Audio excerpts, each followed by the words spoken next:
Hello, it's Nerfcraft, and this is my next epic gaming PC build. I picked this up from a seller on Facebook for just $75. It came with the GTX 660 Ti, 8GB of DDR2 RAM, and a Phenom 8450 tri-core CPU, and an EVGA 500-watt power supply. When I got the computer, it was a mess. It only had two fans, which were mounted at the top of the case as exhaust fans, so no airflow would come in from the front of the case. The thermal paste on the CPU was dried and had to be replaced. The graphics card had an ugly gray extender on it, so that it could be mounted at the bottom of the case. Speaking of which, the GPU was mounted with only two zip ties holding it to the rear of the case. To top it all off, the cable management in this system was non-existent. The back side of the case was not used at all, and all the wires were just hanging out in the middle of the case. I decided the best way to fix this computer up was to pretty much tear it down completely, clean everything, and then rebuild it from the ground up. I relocated the fans, one to the front of the case for intake, and one to the rear as an exhaust fan. I mounted the GPU at the top mounting position, using a few extra screws I had laying around to keep it in place. I also cleaned up the cables, tucking the extra wires behind the back panel.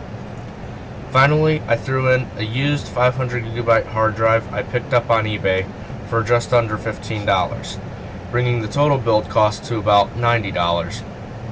Once I had the PC put back together, it was ready for benchmarks. I decided to benchmark Cinebench, Unigine Superposition, 3D Mark's Firestrike, Paladins, Rocket League, Fortnite, Doom, and Forza Horizon 4. Paladins ran great with frame rates in the 40s and 50s, which isn't too surprising considering how easy it is to run Paladins. Rocket League played with frame rates in the 70s to 80s most of the time. In Fortnite, I had to bump the resolution down to 720p to get decent performance, but once I did, the frame rate stayed above 60 FPS a majority of the time. Doom ran surprisingly well at the lowest settings and 1080p, achieving buttery smooth frame rates in the 40s and 50s. And Horizon 4, the last game I tested, is a very new and demanding game which was released in October of 2018, so you can imagine how surprised I was when the game actually booted on this 12-year-old processor that doesn't even have 4 cores. The game, however, did not run well at all. There was a lot of stutter, as well as the map not generating fast enough to keep up with the game. And I could only drive for so long before the game just became completely unresponsive, in which case I could not drive the car at all. This isn't too surprising as the hardware is way under spec for this game. If anything, I was pleasantly surprised at how well the PC performed in the rest of the benchmarks, as games like Fortnite and Doom also demand higher specs than what this PC has, and it still ran those games really well. In the synthetic benchmarks, the CPU scored 140 in Cinebench. In Firestrike, the computer scored 3,600 points, and in Superposition, it scored 3,800 points with an average frame rate of 28 FPS. Overall, this computer's performance was very impressive for what it is. However, it was limited to crummy settings in some of the more intense games, and newer games are definitely not going to be played on this machine. To solve this problem, I decided to swap out the motherboard, CPU, and RAM for another setup I had laying around.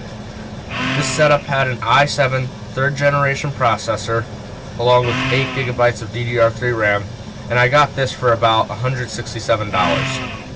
I should be able to sell the old parts for about $60, which would bring the total build cost to just under $200. Let's see how this performed in the benchmarks. Ladies and gentlemen, step right up for another amazing banger by Lex Blazing Daddy Paul.